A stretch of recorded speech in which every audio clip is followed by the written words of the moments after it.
Joining me now from Montreal is the New Brunswick Premier Blaine Higgs. Blaine Higgs, thank you very much for taking the time. I want to start by asking you, you have been, what, all of 3 weeks as Premier, and you are now co-hosting a First Ministers meeting there in Montreal. What's it feel like? Well, it was exciting, really. It was an opportunity, I think, for me. But yeah, the new kid on the block, it's a short straw, I think, is how that works. But to meet all my colleagues across the country, and we had a conference call before the event and discussed issues, and put forward agenda items that were common to all of us.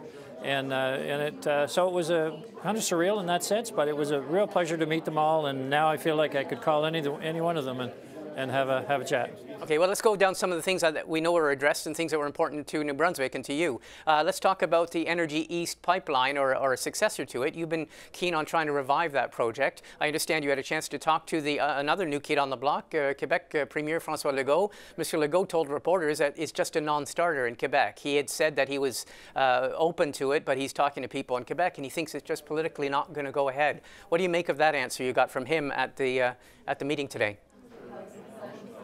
Well, I understand the political sensitivities in his province. I mean, I'm not denying that. And in fact, the project is not in existence today because of all the political delays that it experienced from the beginning.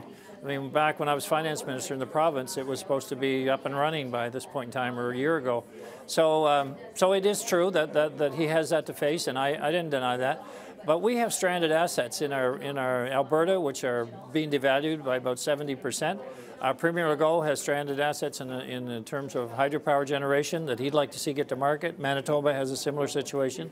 So nationally, we have energy sources that can't get to market. And at some point, we all got to have the frank discussion about how do we make the needle move here.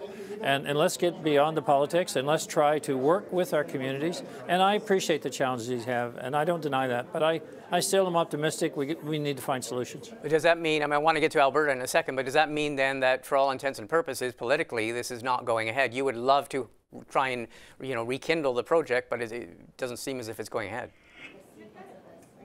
Oh, well, I'm not going home with an agreement. If that's the reference you're making, that's fair enough. But I just look at, as we have discussions and we find kind of roadblocks or concerns, it's just one more opportunity to find a way to make it happen.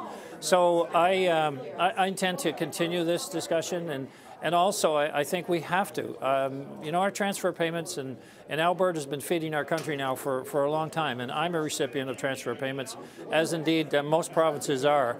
And I think that at some point, if the revenue source is being devalued by 70%, when does that actually hit the bottom line and we start seeing a negative impact on the transfer equalization payments? I hate to think that that's what it's going to take before people realize that we got to find ways to work together and find solutions. But maybe that'll be it. I would just like to have a solution before that. Okay, on Alberta, obviously Rachel Notley going into this meeting was very, very frustrated that she didn't think that the whole issue of oil, and as you call it, stranded assets, was not going to be discussed seriously enough. She came away saying that she at least had a bit of a discussion about it. Do you think that she and the issue of stranded assets and not getting our oil to market progressed at all because of this First Ministers Conference? Well, I do, actually. I mean, all the issues we brought forward, and I give the Prime Minister credit for that, they all came on the table. The presentations were kept short, and we had the discussions that we wanted to. So I would like to think that Premier Notley felt like, okay, she's been heard. And there was a lot of support across the table for finding a solution. And so I think she went away with, okay, we've got the message out there.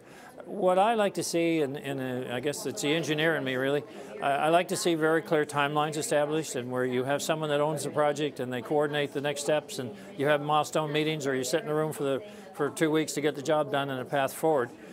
These meetings don't quite get to that level of aggressive change, but I think that's what we need to work towards. Okay, last question. You are not a fan, in fact, you're an opponent of the federal carbon tax. You're going to be taking Ottawa to court over the carbon pricing scheme.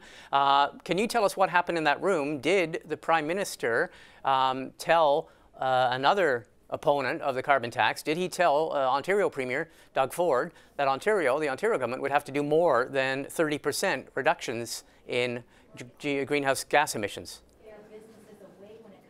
Well, I think the message there was, you know, certainly that was the general drift of it, but the idea was that we don't stop at 30%. So I think it was kind of a message to all of us that it's a continuous process. And I think that none of us, you know, necessarily disagree that it's a continuous process, and everyone agreed to the targets that are being set. You know, we're not arguing any of that. We were all there saying we're going to meet our 2030 targets, and we know that's not the end of it. So there's no disagreement with that. But the disagreement is the fact that we've got to charge people more to do it. We all have our own way to deal with this. I mean, I've inherited this in the last few weeks. But we have a plan. We can meet our emission standards. And I just think the federal government should recognize that and say, okay, we've got new targets. That after 2030, we'll keep moving. But we cannot lose sight of Canada can't be an island unto its own, and that was Premier Ford's, you know, argument that he's competing with industries outside of Canada that aren't subjected to the same rules, and so he complimented on some changes in the tax rules, and then his point on being competitive, so his industries aren't being negatively impacted, and most recently having the shutdown of the GM and the auto plant.